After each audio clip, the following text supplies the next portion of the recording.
Naku po, napakaraming pera ho nito. Milyon-milyon, mali-malita, at yung iba ho ay nakalagay sa sasakyan. Punong-puno yun sa sasakyan. Ang kinuha ni Sara Lustay Duterte na pinatunayan ng kanyang dating tauhan na itong si Sara Lustay Duterte ay talagang nagnakaw ng pera ng taong bayan. Naku po, ay yari na ho ito. Huling-huli. Alright, welcome back to my YouTube channel. I'm Andy's Vlog. Mga kaibigan, ito na ho sa wakas ang matagal nang dapat malaman nyo. Itong mga kasagutan sa mga katanungan, saan ba talaga dinala ni Sara Lustay itong napakaraming pera na confidential funds? Alam niyo ho, hindi ho nakatiis itong dating tauhan ni Sara Lustay Duterte. Bigla hong kumanta at with affidavit na sinumpaan sa laysay niya na notarize ng abogado.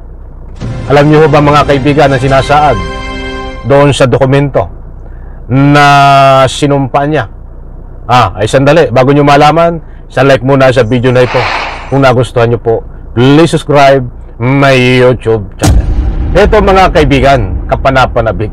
Now, ang nilalaman ho dito sa sinumpaan sa laysay na affidavit ng abogado, na notarize ng abogado, ay pinatunayan na talagang itong si Sara Lustay Duterte ay kinuha, ninakaw ang pera ng taong bayan.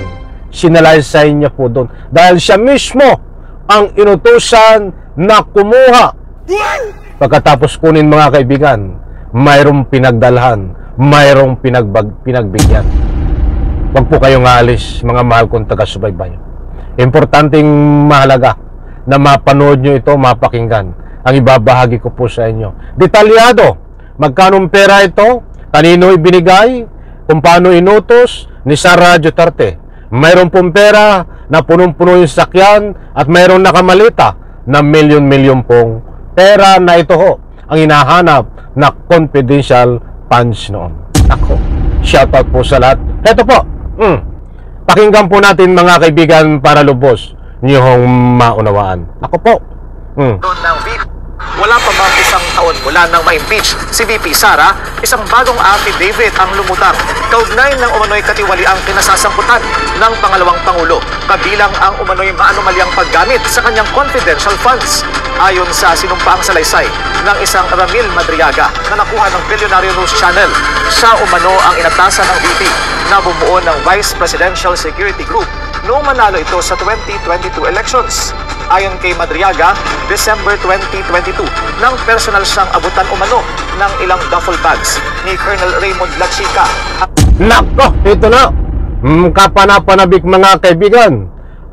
Ito po yung dating security ni Sara Lustay Duterte na nagbigay po siya ng affidavit, notarized ng abogado, na pinatutunayan niya yung dating investigasyon ho na lumalabas sa hearing noon sa confidential funds sa Quadcom.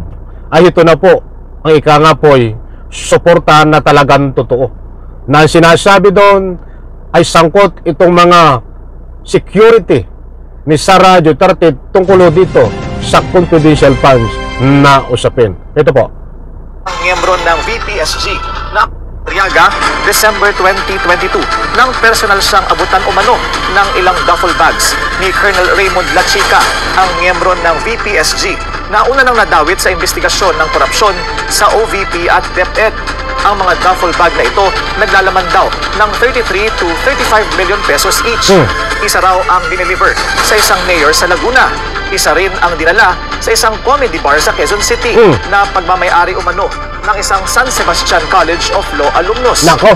Dito niya raw nakita si VP spokesperson Reynold Monsayak na inutusan daw siyang iwan ang pera sa opisina ng Ay panibagong sakit na ng ulo mo na naman ito, Sara Lustay Duterte. Wala ka nang kawala.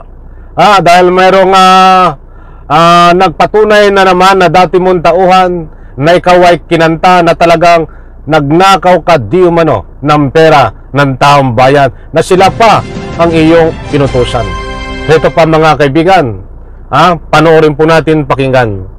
Urang comedy bar. Isang duffel bag din daw ang idineliver sa parking lot ng Office of the Ombudsman. Sa isang pagkakataon din daw, inutusan siyang mag-deliver ng sasakyang naglalaman ng 80 million pesos sa parking lot ng isang mall. Kalaunan, nakita niya umano itong minaneho ng asawa ni Ombudsman Prosecutor Brian Kilala. Sinisikap pa ng Billionaire News Channel na kunin ang panig ng mga personalidad na nabanggit sa affidavit ni Madriaga. Ayan mga kaibigan, nakaho. Yan na nga ba ang ginaganong ko? Tingnan nyo at magpapapress conference na naman yan. Si Sara Lustay Duterte na sasabihin niya na politika na naman. Lumantugtugin na yan. Mga kaibigan, hindi po nabaon sa limot.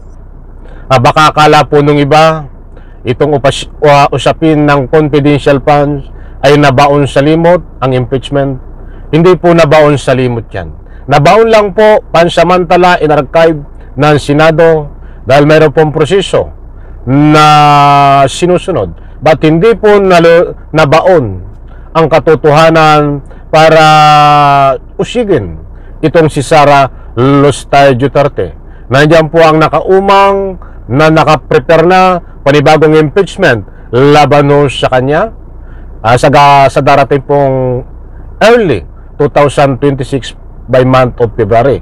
Nandiyan din po, ayon po sa ating nakuha ang informasyon, ngayong araw ng Biyernes, kung hindi po tayo nagkakamali, ay may magpapile po ng ika nga po'y kaso na plunder laban po sa kanya. Ngayon hindi po natutunaw ang ebidensya laban kay Sara Lustay Duterte.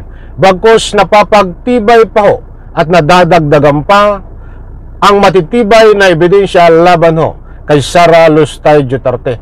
Para na sa ganun mapatunayan po siya na talagang dito ay may pananagutan siya sa usapin na matagal ng usapin na confidential funds. Pera nyo po, pera ng taong bayan yan, confidential funds na yan, na dati noon, ito ay walang umaamin sa mga tauhan ni Sara Lustay Duterte na ika nga po ay talagang ginawa ni Sara Lustay Duterte. Ba't ngayon itong umami na ito na dating tauhan ni Sara Lustay Duterte, sila mismo ang inutusan at sangkot dito kung paano gawin ang proseso para makuha ang milyon-milyong confidential funds ni Sara Lustay Duterte at i-deliver sa utos ng itong si Sara Lustay Duterte.